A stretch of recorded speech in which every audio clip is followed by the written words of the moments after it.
Zami, abonnez nouvelle show média yo. Gros bonjour, gros bonsoir pour nous tous. Ça dépend de qui vous regarder vidéo ça. Déjà nous voulons venir faire un petit parler avant sur question insécurité à Cap fait rage dans le pays d'Haïti. Ça pas un secret pour aucun monde. Je dis que pays a pas dans guerre, mais petit pays a pas à l'aise par rapport avec population haïtienne nan pas qu'à vivre, particulièrement dans capitale pays. Je dis à nous voulons faire un petit parler des communautés internationales là qui toujours fait semblant que y a peu travail pour aider nous résoudre question gang là. Barbecue qui c'est chef vivre ensemble, c'est on est presque chaque semaine il gagne des journalistes à l'étranger qui viennent faire une interview avec elle. Et dernier jour ça yo, n'a regardé barbecue qui gagne un ensemble d'étrangers ensemble avec elle qui même a prié pour lui. Vite l'homme gagne un mandat qui décerné contre Vite l'homme et yo même dit que si toutefois gagne un monde qui t'a fait joindre Vite l'homme, yo y a récompensé là avec des milliers de dollars. Ça pas empêché Vite l'homme toujours à faire une interview avec même étranger. CNN qui c'est une gros chaîne télévision étranger, yo vinn là, yo vinn faire vidéo, yo vinn faire interview avec Vite l'homme. Question à poser, je dis n'a demandé qui bon nous yé dans bataille là.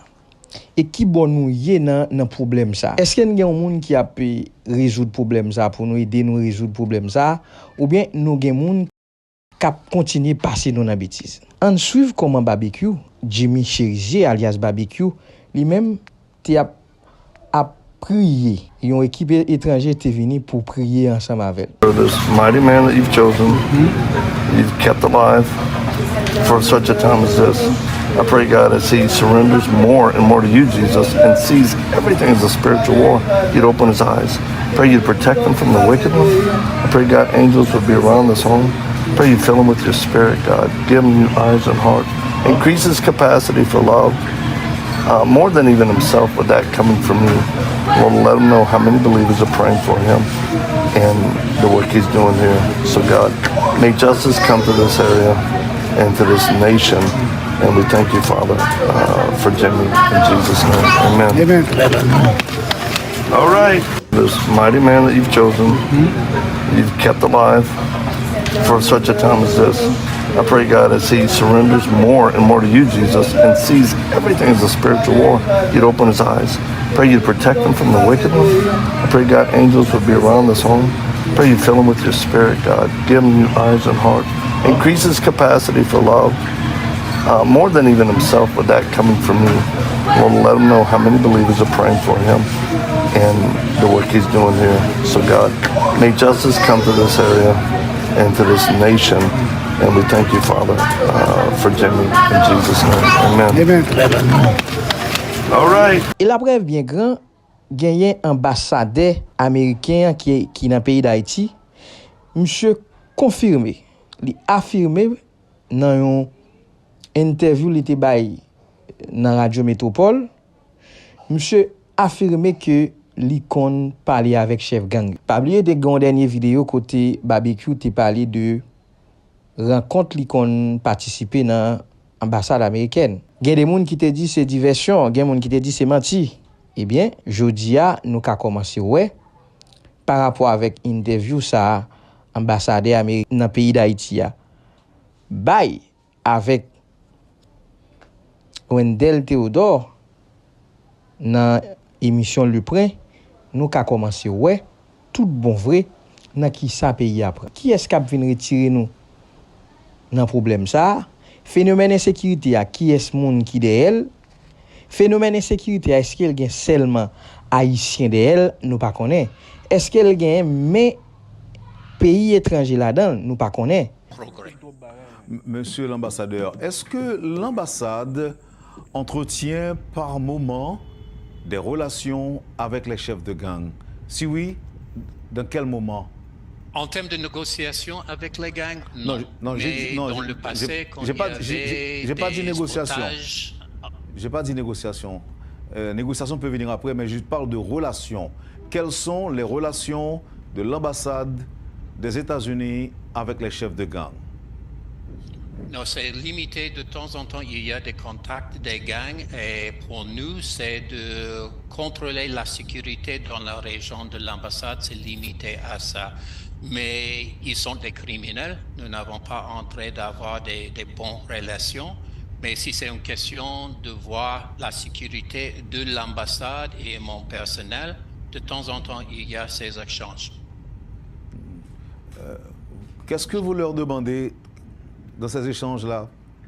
Non, par exemple, c'est de voir est-ce que, bon, il y a des actions dans notre région et même dans les derniers jours, l'ambassade et les bâtiments de l'ambassade étaient touchés par les balles, les voitures de l'ambassade étaient touchées par les balles.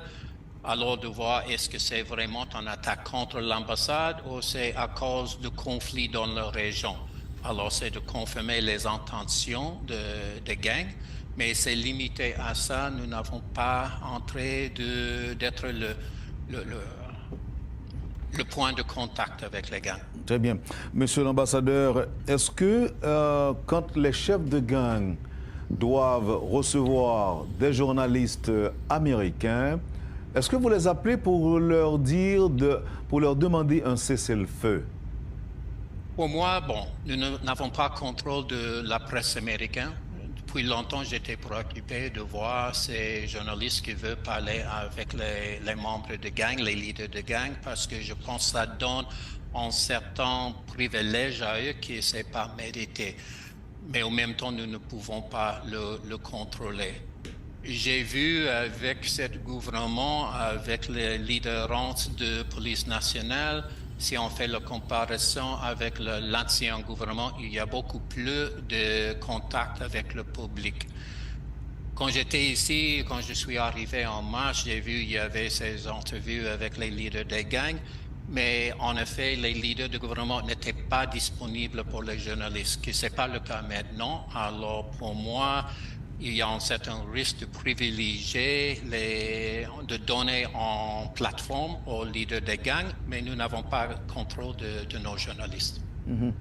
Qu'est-ce qui change, monsieur l'ambassadeur, dans les relations entre les États-Unis et Haïti aujourd'hui, dans la lutte contre les gangs armés? Qu'est-ce qui change? Quelle évolution peut-on observer?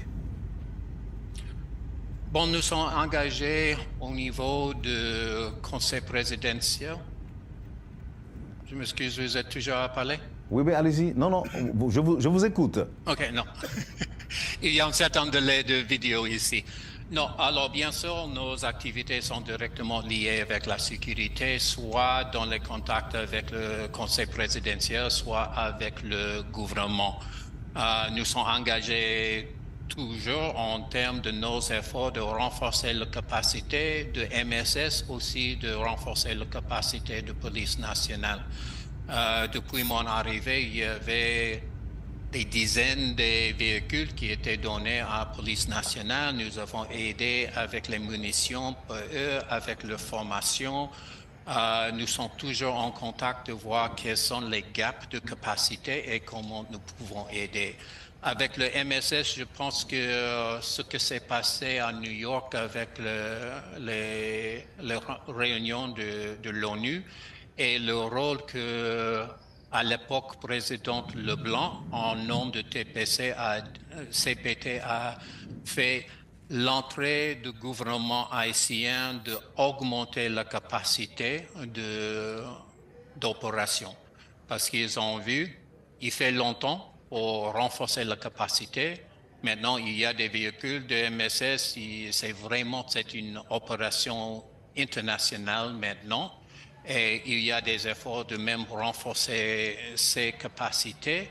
Mais au long terme, quand nous avons vu la réaction des gangs de continuer avec le conflit vers le sud, vers l'est, vers le nord du pays, à Artibonite, ça c'est hors du plan original, du concept original. Et alors, le transfert vers une opération de paix, comme le président Leblanc a dit, et quand c'est constant avec notre entretien avec le président Voltaire pendant la visite la semaine dernière, il voit la nécessité d'augmenter la capacité, être plus sûr en termes de financement des équipements et des effectifs pour assurer qu'il y aura la capacité de moyen terme de faire face à ces gangs. Monsieur l'ambassadeur, est-ce que vous pensez que le gouvernement haïtien devrait négocier une trêve de paix avec les gangs et envisager de les accueillir comme agents de changement en son sein? Est-ce que vous pensez que c'est une possibilité?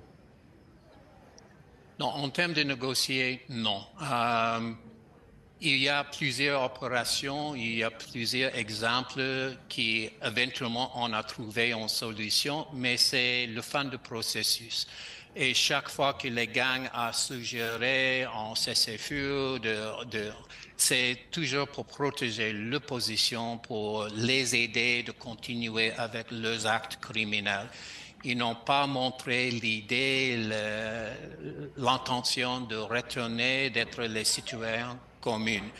Et avec tous mes contacts avec les Haïtiens, soit de société civile, membres de mon staff, je vois qu'il n'y a pas des Haïtiens qui acceptent l'idée de accepter bien sûr les leaders des gangs. Il y a bien sûr la question des enfants qui sont membres de gangs. Est-ce qu'on peut avoir un système de DDA? Il y avait des efforts dans le passé. Je sais que sans cette big win, ces premières actions pour faire les gangs dans une certaine situation d'insécurité eux-mêmes, ce n'est pas le moment pour ce genre de négociation parce que vraiment, si on donne le temps, ça donne le temps pour les gangs de réorganiser, de trouver des nouvelles munitions et ainsi. En interdisant aux pays membres de vendre des armes à Haïti, la résolution de l'ONU écarte donc toute possibilité pour qu'un simple citoyen haïtien possède des armes, ne serait-ce que pour se défendre contre les attaques des gangs, à l'exception des forces de l'ordre. Comment est-ce que cela va changer le trafic d'armes qui sort des États-Unis et de la République dominicaine, monsieur l'ambassadeur? Je sais du côté américain, vous avez déjà vu, il y avait des arrestations, il y avait des gens engagés dans le transfert des armes qui maintenant sont en prison. Il y avait une bonne collaboration avec le ministère de Justice. Récemment, ils ont donné certaines armes qui étaient prises par les autorités haïtiennes qui peuvent utiliser aux États-Unis pour prendre un autre trafiquant des armes. Nous savons qu'il y a aussi des autres sources des armes. Ce n'est pas seulement les États-Unis. Il y a plusieurs pays dans la région où les criminels peuvent acheter des armes. Le contrôle, c'est l'un aspect de MSS avec l'arrivée des pays de Caraïbes et d'augmenter un peu l'aspect maritime. Même avec les États-Unis, il y a des petits bateaux qui nous sommes en train de donner à garde-côte haïtien pour contrôler mieux. Nous voyons qu'il y a ce risque avec la frontière de République dominicaine. Nous faisons avec plusieurs autres membres de la communauté internationale des efforts d'aider les relations entre les deux pays parce que la situation maintenant, c'est difficile. Parce que nous voyons, particulièrement si on parle de 400 Mawozo, ils ont un certain contrôle de frontières et il y a des armes qui arrivent, il y avait les assurances des autorités dominicaines de contrôler mieux leur côté et c'est un aspect de développement éventuel de MSS et la capacité nationale. L'ambassade américaine a sorti un communiqué pour inviter les gens à ne pas utiliser la rue Romain qui se trouve à Tabar suite à des tirs nourris entendus dans cette rue et qui est justement à quelques mètres de l'ambassade américaine. Est-ce que vous vous sentez parfois en danger? Avez-vous parfois peur pour votre sécurité, monsieur l'ambassadeur? Bon, moi, personnellement, je pense que je suis l'un des plus protégés des résidents d'Haïti. Et pour le staff américain, notre ambassade, nos résidents sont assez protégés. Mais aujourd'hui, nous sommes en opération limitée. C'est plus pour mon staff national parce que c'est eux qui doivent passer les routes sans les voitures blindées. Alors, c'est pour protéger mon staff que nous sommes en opération limitée. Depuis le commencement de cette crise, jamais on a vu l'ambassade ciblée par les gangs. Mais il y a toujours des conflits. C'est évident que nous sommes dans une zone rouge, cette zone de tabac. Depuis les mois, j'ai vu plus en plus de commerce, même quand je suis arrivé de Boudon aujourd'hui, j'ai vu que même proche de l'ambassade, il y a assez de commerce, mais c'était pour protéger mon staff national. On a décidé d'avoir des opérations limitées. Aujourd'hui, probablement demain aussi, pendant qu'il y a ces opérations entre la police nationale, MSS, contre les gangs dans cette région de tabac. Monsieur l'ambassadeur, avez-vous entendu parfois les critiques de certains gens en Haïti qui pensent que la communauté internationale, dont les États-Unis, par exemple, serait derrière ce qui se passe en Haïti aujourd'hui? Avez-vous entendu ces critiques, ces commentaires? Oui. Non, j'ai vu même aujourd'hui, et je sais que c'est toujours les gangs et c'est les gens qui veulent déstabiliser, qui font accusation des États-Unis de faire ce qu'ils sont en train de faire. Bien sûr, nos entrées, c'est d'avoir une Haïti qui est stable, qui est en train vers le retour vers la démocratie, qui est en train de développement, parce que la stabilité d'Haïti, c'est important pour tous les pays de la région, bien sûr pour les États-Unis. Ce que nous avons souligné avec les leaders du gouvernement pendant la visite la semaine dernière, c'est le moment maintenant. Bon, bien sûr, il y aura des élections aux États-Unis et pour le moment, c'est difficile de voir qui va gagner, quel parti sera au pouvoir aux États-Unis. Mais n'importe qui, il y aura les questions de sécurité d'Haïti. Et c'est important maintenant que les messages soient unis. Le fait qu'il y a des conflits au sein de CPT, s'il y a des conflits entre le conseil présidentiel et le gouvernement, ça ne donne pas une image qui c'est utile pour la communauté internationale qui est en train de voir leur contribution, soit pour la sécurité, soit pour le développement, soit pour les élections, soit pour les opérations humanitaires. L'ennemi, c'est bien sûr, c'est les gangs. Et c'est les gens qui donnent appui aux gangs. Alors, c'est important à ce moment que le pays soit uni dans cette lutte contre les gangs et pas pour une lutte interne.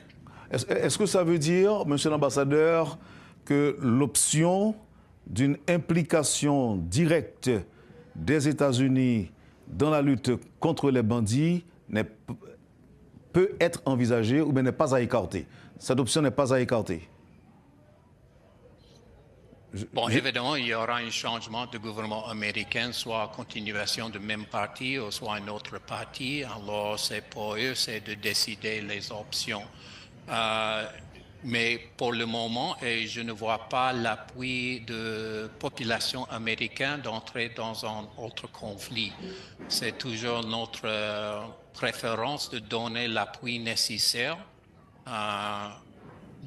dans le sens bilatéral de premier lieu et dans le sens multilatéral avec le MSS ou avec l'ONU.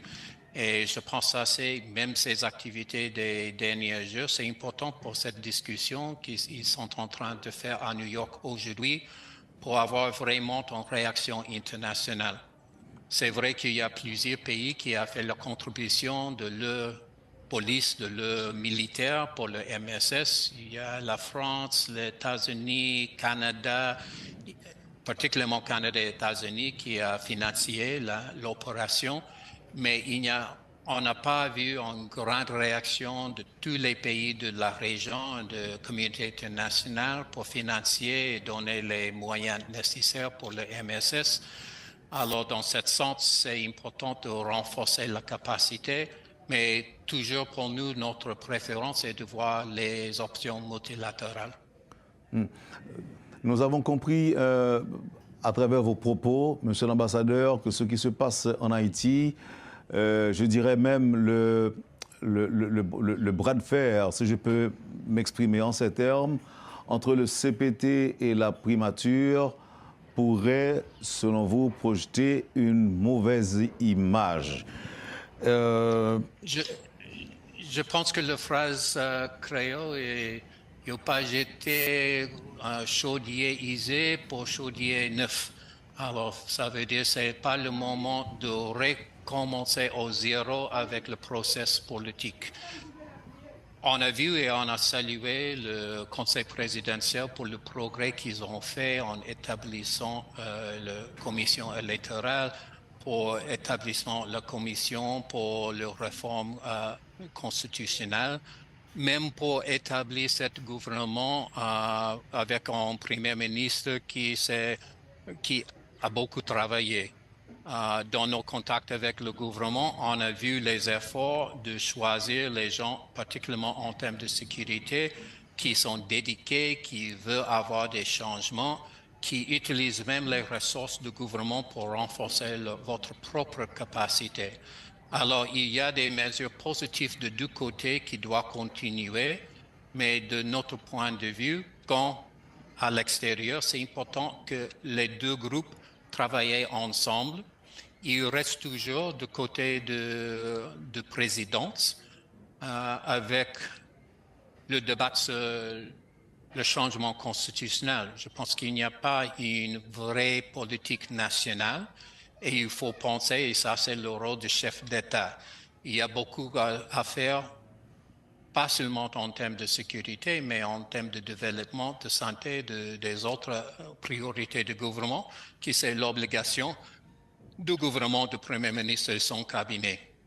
Alors, c'est le moment pour les deux côtés de travailler dans le domaine pour l'avancement commun. On a déjà vu avec la création de commission présidentielle, ça c'était, en vérité, c'était tous les groupes politiques, toutes les forces vives qui ont décidé de travailler ensemble en termes de futur du pays. Et il faut continuer dans ce même aspect. Jusqu'à aujourd'hui, nous pouvons dire que le gouvernement, dans son ensemble, le CPT et la primature ont le plein soutien des États-Unis. Est-ce qu'on peut le dire ainsi? Oui, non, bien sûr. Si on voit la situation quand je suis arrivé en mars, à ce moment, il y avait le risque de collapse complète de sécurité. On a même parlé de possibilité à ces jours d'avoir un président barbecue. Alors, ils ont travaillé, toutes les forces ont travaillé beaucoup pour être loin de cette possibilité. Mais c'est important de maintenir ce progrès, c'est important de continuer vers les entrées des Haïtiens pour ne pas retourner à ce même risque que les gangs peuvent gagner. Maintenant, je pense qu'un peu des activités des gangs et le fait qu'ils voient une certaine instabilité politique. Et ce n'est pas utile de donner cette image aux gangs qu'il y a la possibilité de déstabiliser la stabilité du pays au niveau politique, hors de questions de sécurité et des conflits armés. Les États-Unis, monsieur l'ambassadeur, supportent la mission MMS qui compterait 2500 hommes. Mais nous avons appris que le camp ne peut recevoir que 1000 hommes. Quand est-ce que, ou encore, comment est-ce que vous allez aider à augmenter la capacité? Bon, dans ce sens, oui, le camp principal, dans la stratégie de gouvernement avec le MSS, il y a des idées d'avoir des autres petites zones de contrôle. Nous sommes déjà avancés d'avoir une petite base de MSS École nationale de police. Il y a l'idée d'avoir une autre base au niveau de Porte, qui est directement lié avec la sécurité économique du pays. Alors, dans ce sens, c'est l'idée de créer des autres zones en avance. Et ça, c'est directement, ça, c'était la stratégie de MSS, parce qu'on a vu dans le passé si les éléments de sécurité font visite de temps en temps, mais ils doivent retourner chez eux en fin de journée, ça veut dire que les gangs seulement, ils vont retourner. Alors, il y a cette stratégie avec l'appui du gouvernement américain et avec les autres partenaires de voir comment nous pouvons augmenter les lieux de présence, soit de police nationale, soit de MSS, soit de l'armée nationale. Monsieur l'ambassadeur, il est évident aujourd'hui que la formule CPT est primature bas de l'aile, surtout suite au scandale des 3 conseillers impliqués dans la corruption présumée. Pouvez-vous partager le point de vue de votre gouvernement à ce sujet? Bon, on a laissé aux Haïtiens de trouver leur propre solution. C'est pas idéal et je sais qu'il y a plusieurs qui ne sont pas contents que les impliqués sont toujours là. Mais le plus important était de maintenir la stabilité de l'institution, d'avoir une institution qui peut travailler. Je sais que maintenant, avec le rapport de l'ULCC, ça donne au gouvernement, il doit décider de ce qu'il veut faire avec les gens, s'il y aura une enquête formelle ou non. Nous avons accepté et nous avons même salué cette résolution parce que c'était important d'avoir une solution pour continuer avec le CPT. C'est dans le domaine légal du gouvernement de comment il va continuer dans cette